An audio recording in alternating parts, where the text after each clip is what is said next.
반갑습니다. 또 이렇게 환영해 주셔서 감사합니다. 네.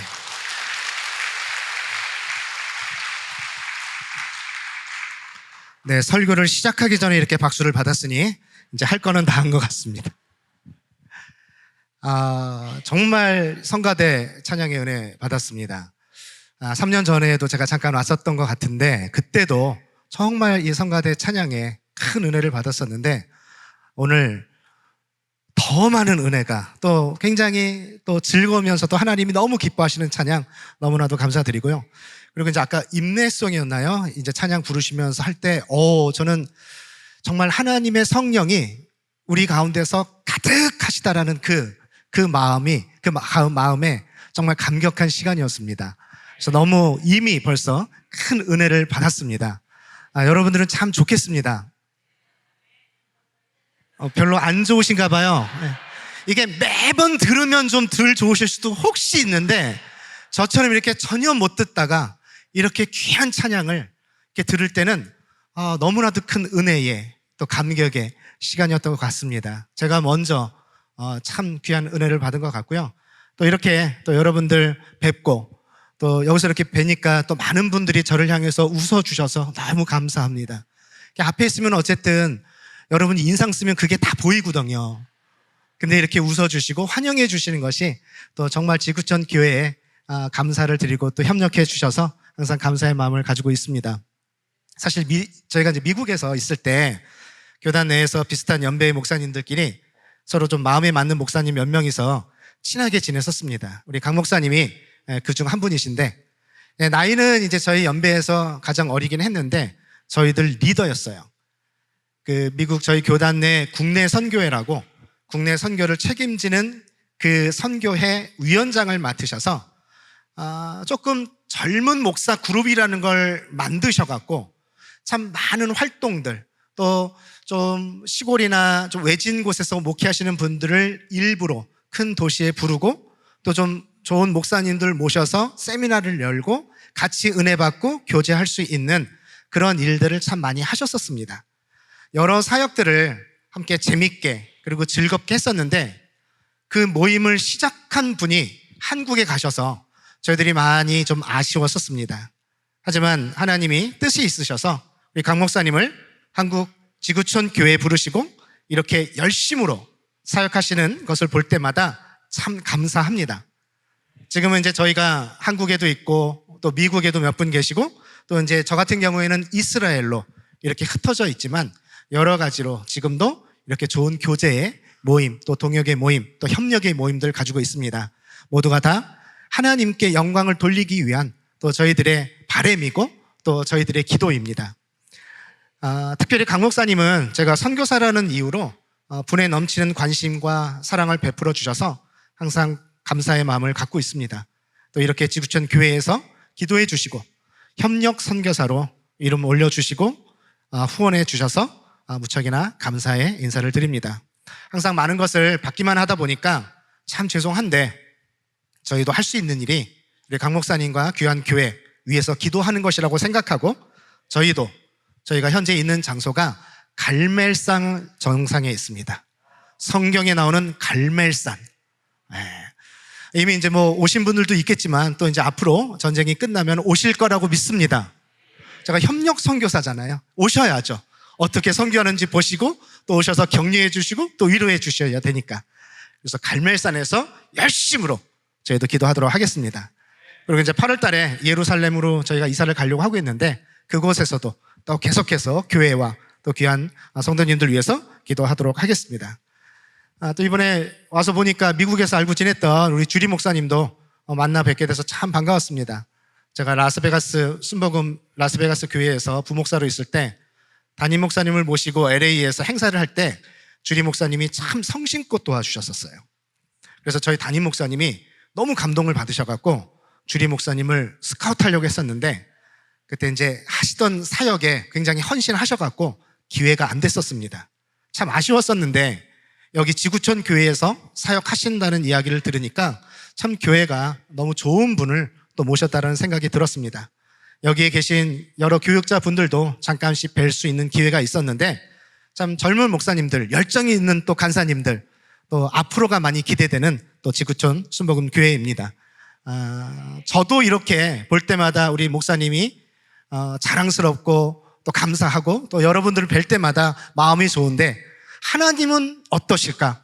당연히 저보다 더 기뻐하시고 이 교회를 통해서 주변에 많은 사람들이 복음의 소리를 들을 줄 믿습니다.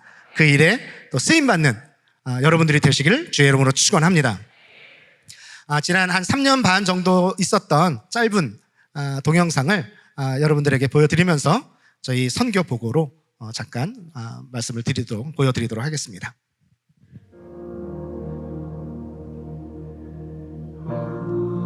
우리 주는 위대하며 능력이 많으시오. 제가 이제 사역했던 풀 가스펠 라스베가스 철치라고 해서 순복음 라스베가스 교회 하송식 장로연입니다. 연도가 조금 잘못 나왔는데요. 2022년 10월 6일 날 이제 저희들이 이스라엘로 출발을 했습니다. 아까 말씀드렸던 이제 저희들이 같이 교제했던 목사님들이 또 제가 이스라엘에 있어서 이렇게 또 성도님들 모시고 방문해 주셔서 또 함께 또 협력하면서 또 땅을 밟으면서 기도하고 예배하는 사역들을 했습니다. 별들의 수를 세시며 이름을 붙이셨도다. 그가 구름으로 하늘을 덮으시며 순례를 오시면 또 여러 장소들을 방문도 하면서 또 이 땅을 밟고 또 함께 예배하며 이제 기도하는 그런 시간들을 저희들이 갖습니다. 참 귀한 사역인 것 같아요. 아직도 이제 이스라엘에는 홀로코스트 생존자들이 계십니다. 이제 그분들 방문해서 또 그분들 위로하는 사역도 있었고요. 아시다시피 이제 23년 10월 7일 날 전쟁이 일어났죠. 저기 이제 미사일을 쏘면은 아이언돔이 저렇게 기지에서 바로 대응 사격을 합니다. 저희가 찍은 동영상은 아니지만 저희 안에 있는 분이 찍어서 공유를 했는데, 요거는 이제 그분이 찾기를 가다가 기지에서 쏘는 아이언돔을 촬영한 장면입니다. 요건 이제 저희 집 앞인데요. 이란 전쟁에서 미사일을 쐈을 때 제가 찍으려고 나갔다가 너무 소리가 커서 도망쳐 나왔고요. 요거는 이제 제 딸이 마치 요 폭탄이 떨어질 때에 요 지역이 있었어요. 다행히 이제 방공호에 들어갔다 나오면서 이제 폭파된 건물들 주변을 이렇게 찍은 사진들입니다. 방공호에 대피하면 이제 저렇게 사이렌이 울리면 1분 안에 방공호에 대피해야 되고요. 전쟁으로 인해서 많은 분들이 피난을 갔습니다. 그래서 이디오피아에서도 유대인들이 왔고 또 가자 지역에 있는 국경지대를 방문할 수 있는 어떤 그런 시간들이 있었고요. 평소에는 사실 저 국경지대를 못 들어가는데 이제 전쟁이다 보니까 저들에게 식사를 대접하면서 들어가게 됐고요. 이디오피아의 유대인들이 왔다가 전쟁이 나니까 어딜 갈 수가 없어서 이제 호텔에 머물고 있을 때 방문을 했고, 우크라이나 러시아 전쟁 때 우크라이나에 있는 유대인들이 또 피난을 와서 그들을 방문했던, 그리고 지금 요 영상은 이제 아프리카와 중국 분들이 대학교에서 공부하는데 그들을 1박 2일 동안 수련회를 개최하면서 복음을 전했던 그 내용입니다. 그리고 이제 자녀가 있다 보니까 또 다른 것이 하나가, 우리 자녀들 친구들을 식사 모임에 초대해서 유대인이나 아랍인들이나 한국 음식은 다 좋아합니다. 그래서 오면은 이렇게 식사 교제를 하면서 조금씩 서로 교제하고 알아가고 친밀감을 통해서 이제 저희들이 이제 시간들을 보고 있어요. 특히나 외국인들은 김밥을 그렇게 좋아해요. 만드는 법을 많이 가르쳐 달라고 해갖고 가르쳐 주면서 함께 먹으며 교제하고 또 서로 친교를 나눴던 그런 시간들이었고요. 또 이제 앞으로 이제 저희가 또 할 부분인데 좀 더 집중할 사역이 문화원 사역인데, 한국 문화를 하나님이 높여주셔서 한글을 배우고 이렇게 한국 음식을 나누며 그들과 교제하고 있는 상황입니다. 요단강에서 이제 방문하신 분이 세례를 못 받았다고 해갖고 함께 세례 주는 장면이고요. 지금은 나사렛이 예수님이 자라신 곳이 이스라엘에서 가장 많은 유대인들이, 아랍인들이 살고 있는, 무슬림들이 살고 있는 도시가 됐습니다. 근데 거기에 있는 기독교 학교에 저희들이 한 일주일 정도 봉사하면서 같이 또 사역했던 여러 캠프를 도왔던 그런 사진입니다. 여러분들의 기도와 후원으로 가능했습니다. 다시 한번 감사의 인사를 드립니다. 네, 동영상 보셨듯이 제가 이제 3년 반밖에 안 됐는데 얼마나 많은 것을 할 수 있었겠어요. 사실 그곳에 이미 오래전에 가셨던 분들, 열심으로 선교하시는 분들을 도와서 협력하고 그분들의 사역을 따라다니며 배우고 또 함께하는 사역들이 주 사역이었습니다. 다른 나라도 그렇겠지만 특별히 이스라엘 선교는 연합이 참 중요한 것 같습니다. 혼자서 선교하는 것은 쉽지도 않고 또 바람직하지도 않습니다. 함께 해야 합니다. 앞으로의 사역 방향도 계속해서 주변 선교사님들과 교제하고 협력하면서 사역을 계속하고자 합니다. 이 사역을 위해서 계속해서 기도해 주시기를 부탁드리겠습니다. 3년 반 정도 이제 이스라엘에서 지내면서 그렇게 긴 시간은 아니지만은 짧다면 짧고 길면 긴 이 시간 동안에 느낀 것은 이스라엘은 선교하기가 참 쉽지 않구나라는 것을 깨달았습니다. 여러 가지 이유들이 있는데 우선 비자를 받기가 쉽지가 않습니다. 그리고 비자를 받아도 다 학생 비자로 받아야 되고 한 5년 이상 이스라엘에 머물면 연장하는 것도 쉽지가 않습니다. 거기에 물가가 굉장히 비싸서 햄버거 세트만 밖에 나가서 하나 먹어도 5만 원 정도 됩니다. 그러니 나가서 먹는 게 잘 엄두가 나지 못할 때가 있어요. 맛은 있느냐? 이 이스라엘은 코셔라고 해서 정결법을 아직도 지킵니다. 고기하고 치즈하고 같이 못 먹어요. 치즈 뺀 햄버거 맛 없습니다. 거기에 바짝 익혀서 주기 때문에 먹는 게 고역일 때도 있습니다. 그래서 이제 외식보다는 주로 집에서 열심히 먹는데 그 덕분에 제 아내의 음식 솜씨가 굉장히 향상되었다라는 긍정적인 모습도 사실 있기는 합니다. 근데 사실 이렇게 비자 받기 힘들고 물가도 비싼데 이스라엘에서는 눈에 보이는 어떤 성과나 결과를 내는 사역을 하기가 참 어렵습니다. 그러다 보니까 좀 지치기도 하고 또 전쟁이 이번에 길어지면서 내일을 계획할 수가 없어요. 뭘 계획해도 미사일 한번 뜨면은 캔슬되고 뭐 하면 캔슬되고 하니까 지금은 오시는 분들이 거의 없습니다. 무슨 어떤 사역적인 계획을 세우기가 굉장히 좀 어렵습니다. 이런 상황들이 이스라엘에서 사역하는 것에 어려움을 많이 주기도 합니다. 근데 사실 이거는 이스라엘뿐만이 아니라 모든 선교지의 공통적인 것이라고 생각합니다. 열방에 나가 수고하시는 모든 선교사님들을 위해서 특별히 또 우리 지구촌 교회에서 파송하신 파송 선교사님, 협력 선교사, 그리고 열방의 선교사들을 위해서 기도해 주시는 우리 귀한 지구촌 교회 성도님 되기를 주님으로 축원합니다. 그러니까 우선 지구촌 교회는 이름에서 기도하셔야죠. 여러분들은 지구를 촌으로 만드셨잖아요. 그래서 지구촌이잖아요. 이 지구를 촌으로 만드신 이 배포들이 있는 분이신데 열방을 바라보면서 세계를 바라보시면서 하나님의 그 심정이 각 나라 모든 족속 모든 열방 가운데 임할 수 있도록 기도해 주시기를 주의 이름으로 부탁을 드립니다. 그런데 이제 사실 저한테 개인적으로 선교사님은 뭐가 가장 어려웠습니까?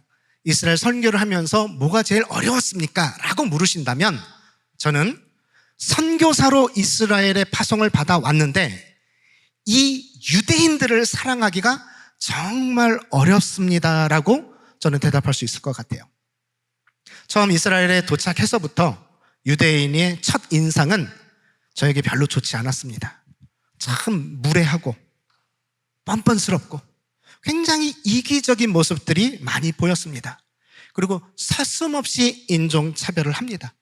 물론 좋은 사람들도 있습니다. 그런데 전반적으로는 공공질서 의식이라든가 에티켓이라든가 시민의식이 많이 부족합니다.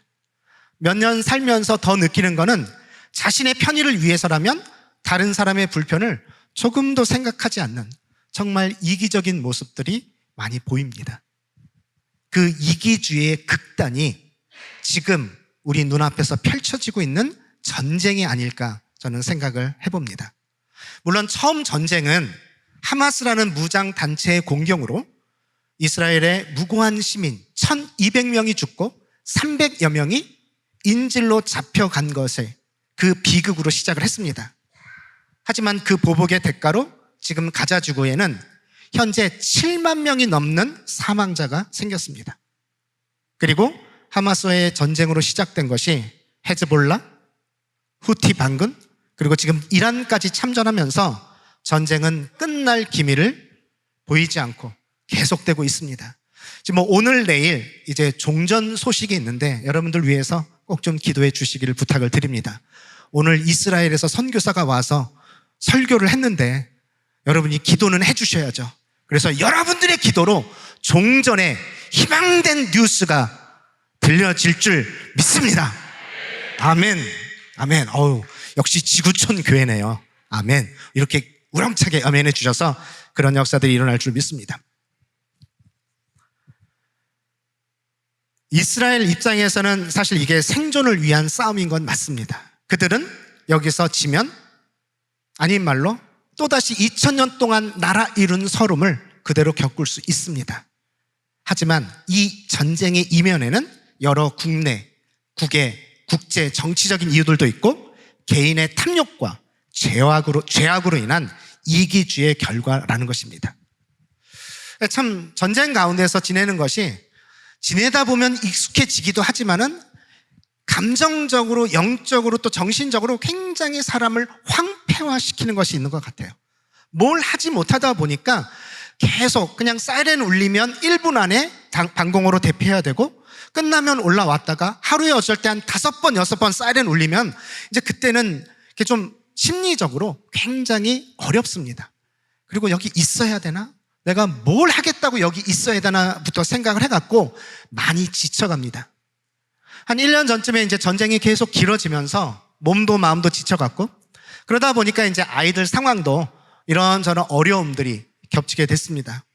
그러다 보니까 제 안에 이스라엘과 유대인을 향한 부정적인 마음들이 점점 더 커지는 겁니다. 처음부터 인상이 별로 안 좋았는데 계속 지내면서 더 제 마음속에 이들을 향한 부정적인 마음이 커져갔습니다. 그런 불편한 마음이 있다 보니까 우리가 흔히 그러잖아요. 유대인들 하면은 하나님의 선택받은 민족이다. 근데 그 말이 저에게는 너무 거슬리는 거예요. 너무 싫은 거예요. 반감이 올라오는 겁니다. 그래서 오죽하면 제가 이런 기도도 했어요. 하나님, 이왕이면 말도 좀 잘 듣고 좀 괜찮은 민족 좀 선택하시지. 하필이면 이렇게 고집도 세고 말도 안 듣고 사랑하기 힘든 민족을 선택하셔갖고 왜 이 고생을 시키십니까? 힘들어 죽겠습니다. 강대상에서 너무 죽는다는 얘기하면 안 되니까 힘듭니다 라는 불평들의 마음이 솔직하게 좀 있었습니다. 사실 구약과 신약 성경에 우리가 유대인들의 모습을 보면 우리가 느낄 때가 참 많이 있잖아요. 얼마나 그렇게 하나님 말씀 안 듣는지 출애굽기만 하더라도 몇 번을 그렇게 하나님 앞에 불만과 불평과 그리고 또 그 내용들이 얼마나 많이 있어요. 읽으면서 얼마나 답답할 때가 사실 많이 있습니까? 근데 지금 현대 유대인들의 모습이 이것과 별반 다르지 않습니다. 정말 유대인들은 사랑하고 품기가 어려운 민족인 것 같습니다. 근데 이제 문제는 뭐냐? 제가 선교사잖아요. 또 그 나라에 파송을 받았잖아요. 파송받은 선교사가 그 민족을 사랑해서 그 땅에 파송받아서 이 땅에 복음을 전하러 온 선교사가 그 나라 민족을 사랑하지 못하는 마음이 있다는 거, 그 나라 민족에게 부정적인 마음이 있다는 거, 이게 정말 저에게는 큰 괴로움이었습니다.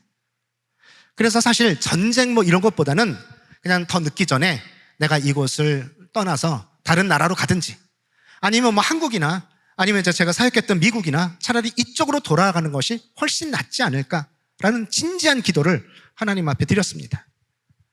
선교사로 이 땅에 왔지만 이 민족을 사랑하기가 너무 쉽지 않습니다. 하나님 못하겠습니다. 이들을 향한 사랑과 궁일의 마음도 없으면서 이곳에 계속 머무르는 게 뭔 유익이겠습니까? 저도 유익이 없고 하나님도 유익이 없고 이들도 유익이 없을 것 같으니까 차라리 이 땅을 떠나서 또 다른 곳으로 가거나 아니면 한국이나 미국으로 다시 돌아가는 것이 어떻겠습니까? 라고 정말 진지하게 기도했습니다. 그때 하나님이 제 마음속에 세밀한 음성으로 이런 말씀을 하셨어요. 너는 내가 사랑하기로 작정한 내 백성, 그들을 사랑해 줄 수 있겠니? 라고 말씀하셨습니다. 그러니까 제가 이 사랑이라는, 이들을 사랑할 수 없는 그 마음 속에서 하나님이 저에게 말씀하시는 것은 다른 것이 아니라 내가 사랑하기로 작정한 내 백성을 너가 좀 내 마음으로 사랑해 줄 수 있겠니? 라는 말씀이셨습니다. 이 말씀을 들으면서 저희가 처음에 이스라엘을 선교로 오기로 결정한 그때로 잠깐 되돌아가 봤습니다. 한 4년 반 정도 됐습니다. 저는 이제 순복음 라스베가스 교회에서 부목사로 사역하던 중에 다른 주 교회에서 담임 목사 청빙을 받았습니다.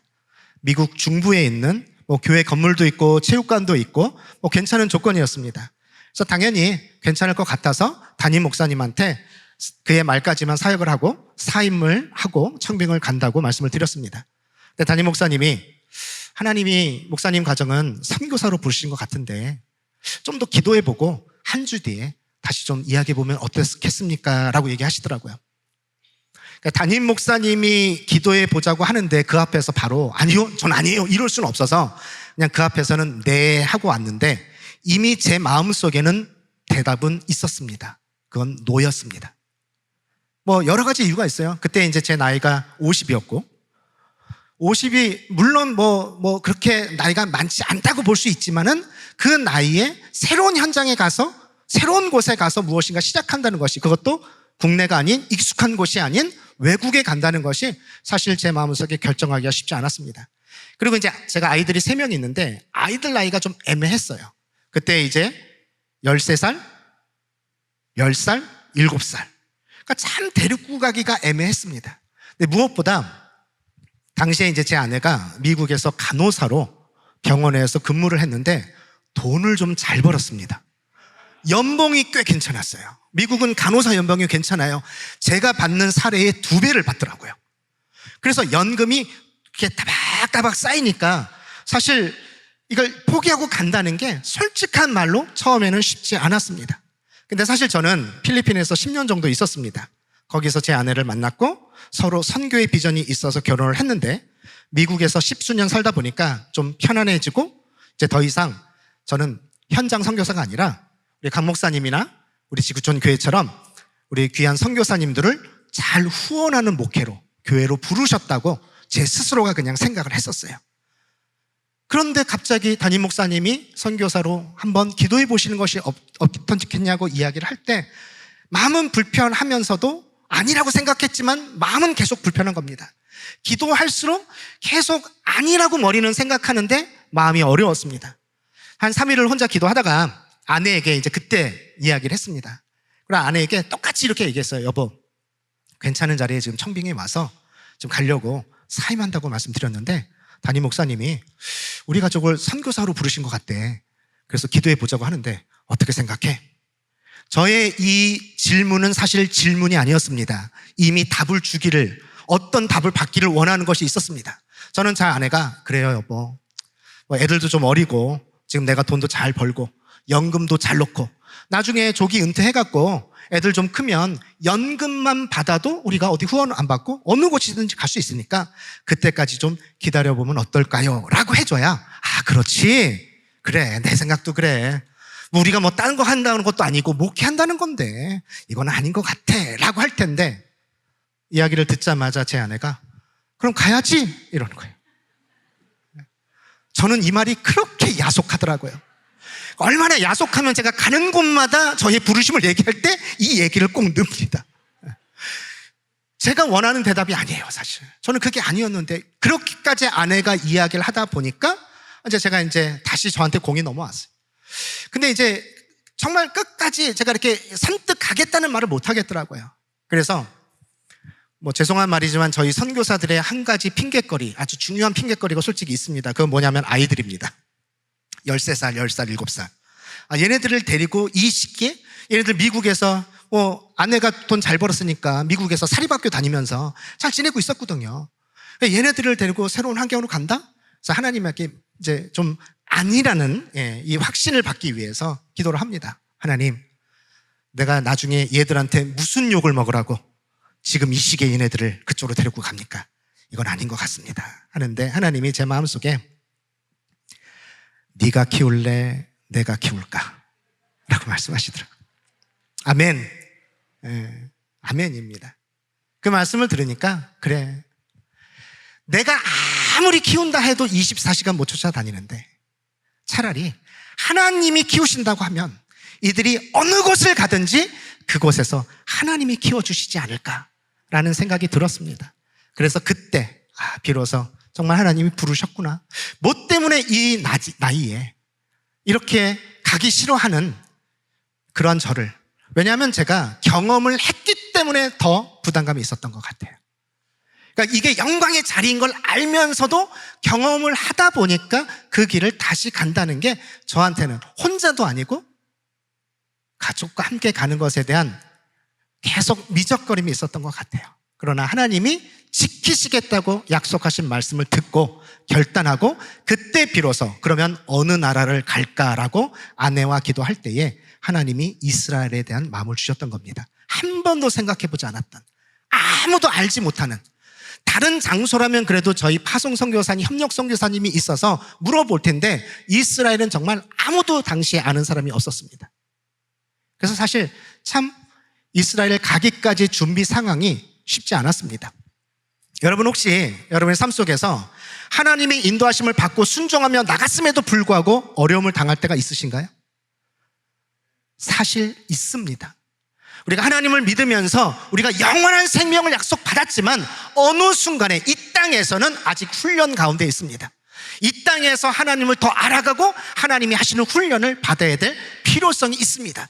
그래서 우리가 하나님을 믿고 순종하고 의지하고 인도하심에 따라가도 때때로 우리 앞에 고난이 있고 장애물이 있는 이유입니다. 우리가 잘못해서만이 아니라 우리가 잘 갈 때도 때로는 이러한 일들이 있을 수 있다는 겁니다.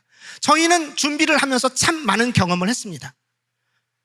제 아내는 사실 청빙 가지 않고 선교를 결심하고 나가기로 결심했으니까 이제 하나님께서 참 잘했다고, 너 참 귀한 결정했다 해갖고 그냥 일사천리로 모든 게 쫙 준비될 줄 알았어요. 근데 그런 건 하나도 준비가 안 되고 누구한테 물어볼 수도 없고 그냥 막막하게만 일들이 제 앞에 펼쳐졌습니다. 볼 수 있는 거라시라고는 인터넷으로 정보를 얻는 것밖에 없었어요. 근데 인터넷을 보면 죄다, 이스라엘은 살기 쉽지 않다, 계속 분쟁이 있다, 물가 엄청나게 비싸다, 비자 받기 어렵다, 이러한 부정적인 말뿐이었습니다. 웬만한 나라라면 제가 이래저래 아는 사람이 있어서 물어보겠는데 이 나라는 한 명도 당시에 아는 사람이 없었습니다. 물어볼 사람도 없는 거예요. 그러니까 준비를 하면서 너무너무 답답한 거예요. 그러니까 이제 나중에는 좀 짜증이 나더라고요. 그래서 좀 원망의 마음이 있었어요. 하나님, 딴 것도 아니고 내가 선교를 하러 간다는데 왜 이리 안 도와주십니까? 이거 뭐 가라는 겁니까? 말라는 겁니까? 이런 어떤 불만의, 불평의 마음들이 제 안에 있었습니다. 그러니까 제 안에 하나님 말씀에 순종하고 의지하면은 하나님이 그에 상응하는 보답을 해 주셔야죠 라는 생각들이 제 안에 있었던 것입니다. 그런데 그게 제 뜻대로 이루어지지 않으니까 저는 화가 난 겁니다. 그렇게 좀 투정 부릴 때 하나님이 제 속에 어떤 말씀을 주셨냐면은 너 이러지 않았으면 기도했겠니? 너 앞에서 그냥 너가 원하는 대로 전화 한 통 하면은 다 되는 사람이 있었으면 너가 내 앞에 와서 기도하고 무릎 꿇고 나를 의지했겠니? 나는 너가 어느 나라를 가든 무슨 사역을 하든 얼마나 대단한 사역을 하는 것이 중요한 것이 아니라 내가 가라고 할 때 가고 내가 서라 할 때 설 수 있는 순종하는 그런 사람이 되기를 원합니다. 내가 가라 할 때 내 말을 듣고 음성을 듣고 갈 수 있는, 내가 서라 할 때 그 음성에 듣고 순종할 수 있는, 오직 하나님만 의지하고 하나님만 붙들고 하나님께로만 나아가는 그런 사람이 되기를 원한다라는 말씀을 주셨습니다. 그리고 그러시면서 주신 마음이 한 영혼에게 복음을 이라는 뜻이었습니다. 한 영혼의 복음을, 어디를 가든지 무엇을 하든지 유대인을 만나든 아랍인을 만나든 미국인이나 한국은 누구를 만나든지 그 목적은 하나님이 허락하신 한 영혼에게 하나님이 어떤 분이신지 그 복음을 전하라는 마음이었습니다. 그러면서 기도를 했습니다. 그렇다면 하나님은 어떤 분이실까? 내가 어떤 하나님을 내가 소개를 할 것인가? 여러분, 저와 여러분이 믿고 있는 하나님은 어떤 분이십니까? 첫 번째, 하나님은 사랑의 하나님이십니다. 아멘. 오늘도 우리가 찬양을 많이 하고 사랑의 하나님에 우리가 중점적으로 우리가 사실 포커스를 맞췄는데요. 저는 모태신앙으로 자라면서 오랫동안 풀리지 않는 질문이 하나 있었습니다. 그거는 하나님은 인간이 죄를 지을 것을 알고도 창조하셨을까? 아니면 모르고 창조하셨을까입니다.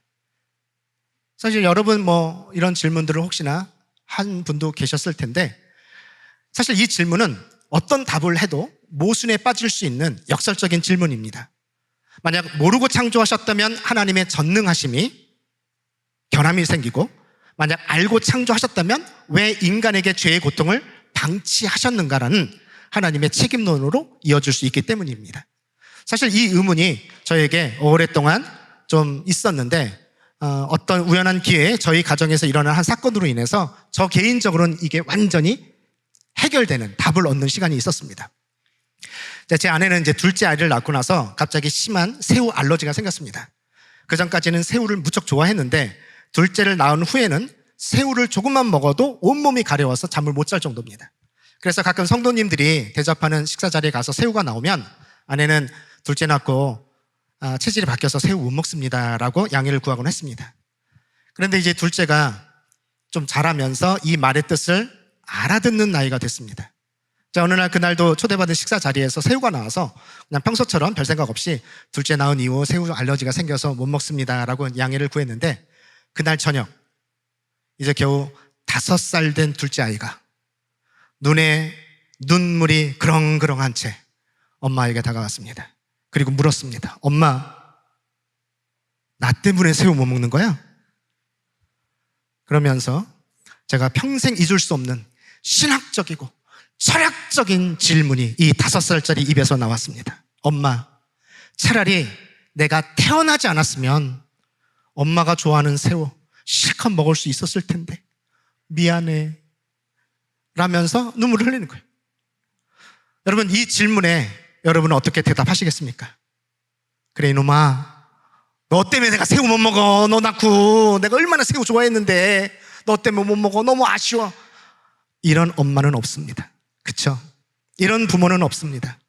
제 아내 역시 여러분이 지금 생각하시는 것과 똑같이 아이를 꼭 껴안으면서 이렇게 말했습니다. 무리마, 엄마는 너를 낳으면 새우가 아니라 세상의 모든 해산물을 평생 못 먹게 된다는 것을 미리 알았을지라도 난 너를 낳았을 거야. 왜요?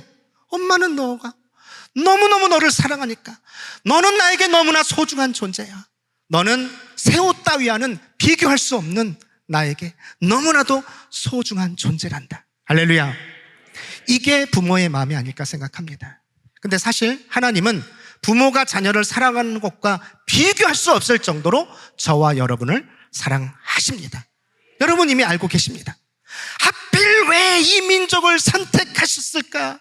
이 질문에 하나님께서는 그들이 선택받을 만한 의로운 민족이거나 사랑받을 만한 행동을 해서가 아니라 그냥 하나님이 사랑하기로 작정하셨기 때문이라고 말씀하십니다. 그리고 이 내 백성이라는 이 단어 위에 여러분의 이름, 저의 이름을 겹쳐보십시오. 저나 여러분이나 하나님의 선택을 받을 만한 자격이나 조건이 있어서 선택받고 구원받은 것이 아닙니다. 전적으로 하나님의 선택이었고 거저주시는 하나님의 은혜였습니다. 할렐루야. 내 행위나 노력이 아닌 전적인 하나님의 은혜였습니다. 하나님이 세상을 이처럼 사랑하셨습니다. 하나님이 저와 여러분을 이처럼 사랑하셨습니다. 아멘. 근데 여러분, 하나님은 사랑의 하나님이시면서 동시에 능력의 하나님이십니다. 이게 굉장히 중요합니다. 만약에 하나님이 사랑은 너무 가득한데 능력이 없는 분이라면 우리 인류에게는 이건 너무나도 큰 비극입니다. 한번 여러분 생각해 보셨어요? 하나님이 우리를 창조하시고, 야, 내가 너를 너무 사랑해서 창조는 했는데 내가 너의 죄에 대해서는 내가 능력이 없다. 널 구원할 능력이 없구나. 얘야 미안하다. 이 땅에서 대충 창조됐으니까 살다가 죽으면 그냥 지옥 가라, 미안하다, 이렇게 하셨다면 우리의 인생은 얼마나 비극적이고 얼마나 허무하겠습니까? 하지만 사랑하는 성도 여러분, 우리가 믿는 하나님은 사랑의 하나님이시면서 동시에 능력의 하나님이십니다. 할렐루야. 우리를 죄에서 건져내실 완전한 능력이 있으셨기 때문에 우리가 죄의 길로 행할 것을 아시면서도 기꺼이 우리를 창조하셨습니다. 저와 여러분이 믿고 있는 하나님은 능력의 하나님이십니다. 여러분이 지금 가진 문제들을 스스로 풀려 하지 마십시오. 해결되지 않습니다. 하나님 앞에 가지고 나오십시오. 능력의 하나님이 그 문제를 해결해 주실 것입니다. 로마서 8장 32절 같이 읽겠습니다. 자기 아들을 아끼지 아니하시고 우리 모든 사람을 위하여 내주시니가 어찌 그 아들과 함께 모든 것을 우리에게 주시지 아니하겠느냐. 아멘. 우리의 하나님이십니다. 우리의 구원을 위해 모든 것을 희생하셨습니다. 구원의 능력을 행하시기 위해서 하나님 편에서는 거대한 희생과 대가가 필요했습니다. 독생자 예수 그리스도를 십자가에 내어주어 죽게 하시는 온 우주를 찢는 고통의 대가였습니다. 이것이 오늘 우리가 읽은 본문 말씀의 핵심이라고 생각합니다. 하나님이 세상을 이처럼 사랑하사 독생자를 주셨으니 이는 그를 믿는 자마다 멸망하지 않고 영생을 얻게 하려 하십니다. 아멘. 이 마음을 품고 나서, 이 하나님을 발견하고 나서 비로소 유대인들이 다시 보이기 시작했습니다. 복음이 시작된 이 거룩한 땅이 역설적이게도 지금은 복음을 전하기 가장 어렵고 황폐하고 척박한 땅이 되었습니다. 현재 이스라엘 개신교 복음화율은 고작 0.3%입니다. 주변의 아랍 국가들도 1%가 넘는 곳이 많은데 복음의 발원지인 이스라엘이 0.3%, 약 3만 명이 넘는 기독교인들만 있습니다. 거기에 지금 이스라엘은 세계적으로 왕따 국가가 됐습니다. 물론 이스라엘이 자초한 일도 있습니다. 하지만 소수의 극단의 무리가 이 사태를 몰고 온 것인지 평범한 다수의 유대인들은 전쟁에 동의하지 않습니다. 그런데 이 전쟁으로 아까도 말씀드렸지만 조금씩 변화가 일어나고 있습니다. 긴 전쟁으로 인해 사람들의 마음이 지치고 힘들고 많은 스트레스를 받고 있습니다. 거기에 세계적으로 비난을 받다 보니까 마음의 상처도 큽니다. 이때 누군가 하나님의 사랑으로 이들을 품어준다면 이들에게 쉴 공간을 줄 수 있는 것이 아닐까 생각해 봅니다. 저희는 이들을 만날 때 우리가 그리스도인이라는 것을 숨기지 않습니다. 사실 유대인들은 십자가를 저주와 상처의 상징으로 생각합니다. 중세 십자군 전쟁 때 이슬람 교도들만 죽인 것이 아니라 이 십자군들이 유대인들도 많이 죽였습니다. 그리고 독일의 홀로코스트, 독일 교회가 히틀러에 동참한 것으로 여겨서 기독교와 크리스천에 대한 반감이 많이 있습니다. 그래서 크리스천에 대한 많은 오해가 있습니다. 하지만 아까 동영상에서 보셨다시피 전쟁 중 저희의 여러 방문과 사역을 통해 좋은 크리스천이 있다라는 이야기도 하기도 합니다. 평소 이방인들을 상종하지 않았던 정통 유대인들이 요즘 문을 열고 있습니다. 방문을 허락합니다. 그리고 기도해달라고 합니다. 어쩌면 지금이 하나님이 허락하신 이스라엘의 복음이 열리는 시기일 수 있습니다. 여러분 위해서 기도해 주시길 부탁을 드립니다. 지금 하나님은 한 영혼을 찾으시는 것 같습니다. 그 한 영혼을 위해서 헌신하는 또 한 사람을 찾고 계십니다. 우리는 모두 복음의 빚진 자입니다. 이 의미는 우리 모두가 선교지로 나가라는 의미는 아닙니다. 다만 내가 복음의 빚진 자로서 내가 속한 가정, 일터에서 복음이 전해질 수 있도록 기도하고 그리스도인으로서 살아가는 것이 중요하다라는 말씀입니다. 이제 함께 마무리하며 말씀을 마치고자 합니다. 우리는 모두가 복음의 빚진 자로서 살아간다면 우리가 있는 삶의 현장에서 어떻게 그리스도인으로서 하나님의 사랑을 받는 그리스도인으로서 삶의 모습을 보이는 것도 참 중요하다고 생각합니다. 좀 더 나아가서 여러분들이 파송하고 협력하는 선교지를 위해서 계속해서 기도해 주시고 열방에 나아가 열심으로 사역하고 있는 선교사님들을 위해서도 특별히 기도해 주셨으면 좋겠습니다. 특히 지금 아직 전쟁이 멈추지 않고 여러 분쟁과 아픔이 끊이지 않는 이스라엘 땅을 위해서 기도해 주시기를 다시 한번 부탁을 드립니다. 잠시 기도하겠습니다. 살아계신 하나님 아버지 감사합니다. 다시금 우리 한 사람 한 사람을 향하신 하나님의 사랑을, 그 감격을 회복하는 저희들 될 수 있도록 인도하여 주시옵소서. 하나님, 상투적인 언어가 아닌 나를 얼마나 사랑하시는 그분, 그러나 그분은 사랑뿐만이 아닌 능력의 하나님이신 것을 우리가 고백할 수 있도록 인도하여 주시고, 혹시나 내 안에 사랑을 못 느끼는, 혹시나 내가 사랑할 수 없는 사람 가운데서 고통받고 있다면 그를 사랑할 수 있는 능력을 우리에게도 허락하여 주시옵소서. 나를 사랑하신 주님의 사랑은 모든 것을 희생하신 하나님의 선택이었음을 고백합니다. 하나님, 이 사랑이, 이 은혜가 지금도 단 한 번도 예수 그리스도를 듣지 못해서 죽어가는 열방에 있는 그 영혼들을 향한 안타까운 마음을 갖게 하여 주시고, 다시금 열방을 바라보며 기도하는 저희들 될 수 있도록 인도하여 주시옵소서. 특별히 이스라엘의 전쟁이 멈추고 다시금 예수 그리스도의 복음이 시작한 그 땅에 다시금 예수 그리스도를 통한 회복의 역사가 일어나기를 주여 우리가 간절히 기도합니다. 역사하여 주시옵소서. 감사드리며 예수님의 이름으로 기도드립니다. 아멘.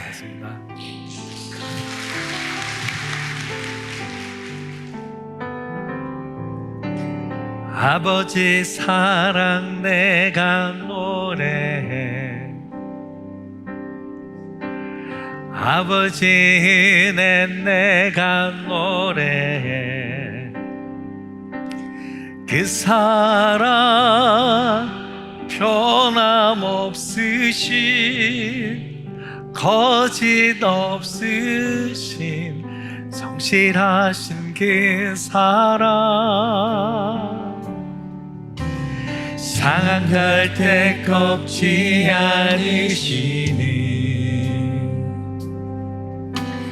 거저가는 등불 끄지 않는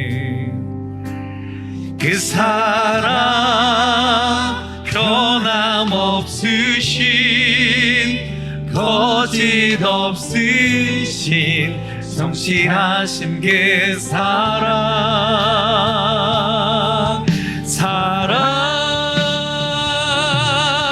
그 사랑,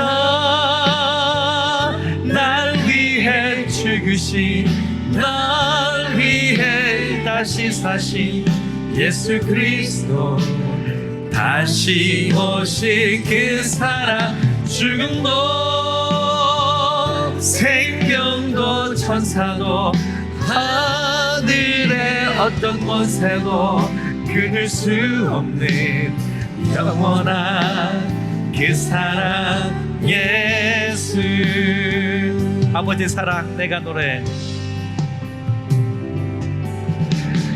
아버지 사랑 내가 노래, 아버지 은혜 내가 노래.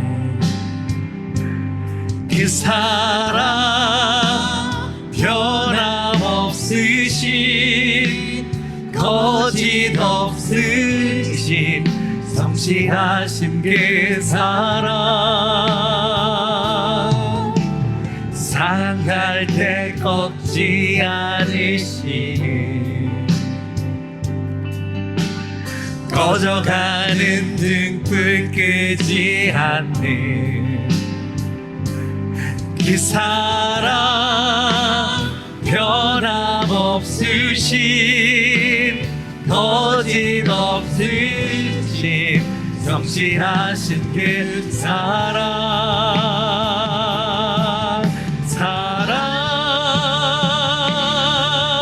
그 사랑,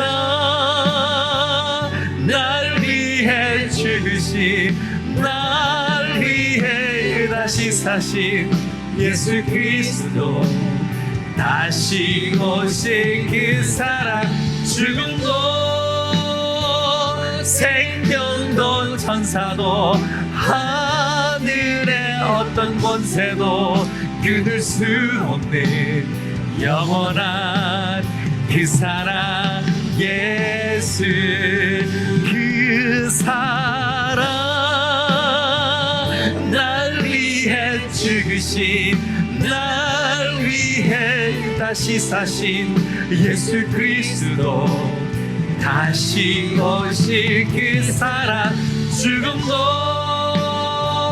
생명도 천사도 하늘의 어떤 권세도 끊을 수 없는 영원한 그 사랑 예수 영원한 그 사랑 영원한 그 사랑 예수 영원한 그 사랑 영원한 그 사랑 예수